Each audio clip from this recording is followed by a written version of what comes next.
de Jordi Díez, La política del matrimonio gay en América Latina, los casos de Argentina, Chile y México. Este libro es muy especial para el programa del Fondo, justo como hemos dicho antes, en un periodo en que estamos destacando, por razones obvias de lo que ocurre en nuestro país, y lo que pronto ocurrirá en temas electorales, las ideas de democracia. No puede haber un tema más directamente al fondo de la democracia que aquel que modifica radicalmente las costumbres, los conservadurismos y replantea la idea de los derechos desde la individualidad, algo tan individual como la preferencia sexual. Este libro analiza los tres casos que tiene el subtítulo Argentina, Chile y México por la siguiente razón. En Argentina, en 2010, se hizo legal el matrimonio gay de modo nacional. En México, en 2009, pero entró en vigor en 2010, se legalizó solo para la Ciudad de México, aunque después una ley obliga a todas las entidades federativas a reconocer los matrimonios de este tipo que fueron efectuados en la Ciudad de México. De cierto modo nacionaliza, pero es una reforma y es una, digamos, modernización fragmentaria. El caso de Chile es notable, sirve para poner a prueba justamente la metodología del autor, porque es un caso en que no ocurrió, en que la política modernizadora no llegó a la legalización y a la aceptación jurídica, social y política del matrimonio gay. El argumento principal del autor es verdaderamente fascinante porque va hacia qué ha permitido en la historia de América Latina una sección del planeta caracterizada por su conservadurismo, por su estancado, digamos, estancada filiación hacia la permisión, el permiso de otras modalidades de comportamiento social, no se diga sexual, político, etc. Y lo que descubre es lo siguiente: en todos los casos se ha requerido, en el caso exitoso se ha requerido de tres elementos. El caso de México los tuvo, el caso de Argentina los tuvo, el caso de México los tuvo y justamente el caso de Chile no. ¿Cuáles son esos elementos? El primero es que se requiere de un activismo social. Se requiere de que haya organización. Y los grupos organizados de gays, lesbianas, y aunque no sean gays ni lesbianas, sino activistas por la pluralidad y el reconocimiento justo de la elección personal, crea redes sociales, redes políticas que después, segundo elemento, si el sistema político tiene, digamos, permeabilidad, si hay posibilidad de que el sistema político pueda establecer alianzas que cambien según los modos de representación social en las asambleas representativas, por ejemplo, en las cámaras, etc., se llega a dar una verdadera unión que permite la propuesta de cambio en la ley.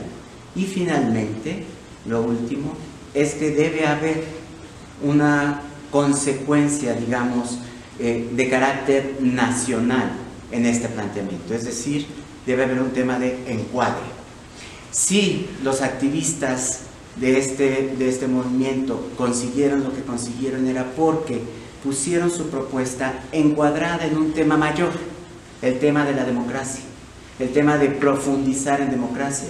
No es solamente que tiene que aceptarse, legalizarse, normarse el matrimonio homosexual, sino que es parte de toda población que genuinamente quiere discutir democracia.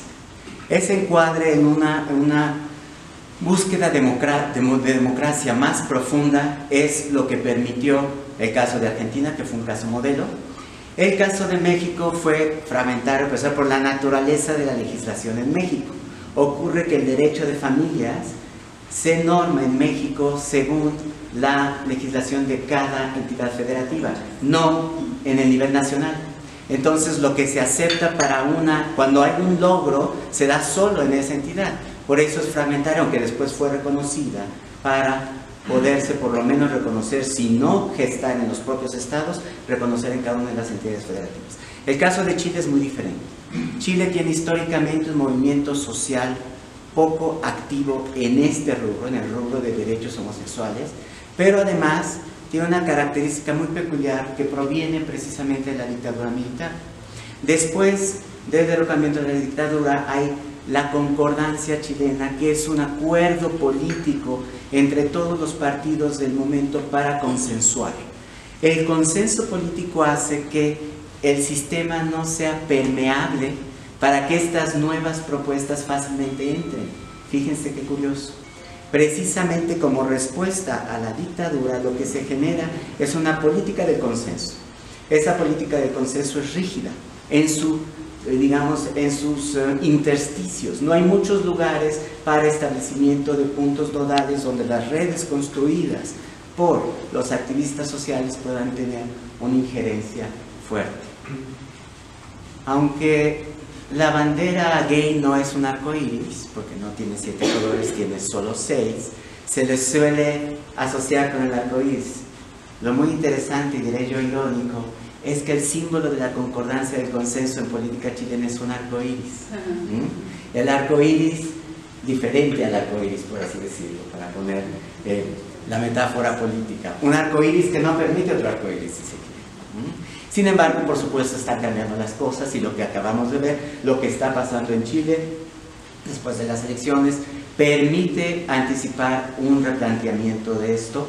Justamente en el periodo anterior ya empezaba a crecer, precisamente vía el activismo político, la construcción, vamos a decir, el establecimiento de esas redes que Jordi Díez nos aclara deben ser indispensables para un cambio que supone, en el último de los casos, el cambio de la mentalidad de la comunidad. Tiene, sin embargo, que ir de la mano de la idea de un cambio democrático global. Cosa más importante ahora que tenemos en nuestro tema cotidiano, las elecciones, no podría haber, nos da reflexión. Un caso, el modelo de Argentina, que es nacional; otro caso, el de México, que es parcial; y otro caso, el de Chile, que todavía no se logra. Nuestra primera novela de esta semana, se lo recomendamos mucho, realmente es iluminador como un análisis de los procesos sociopolíticos.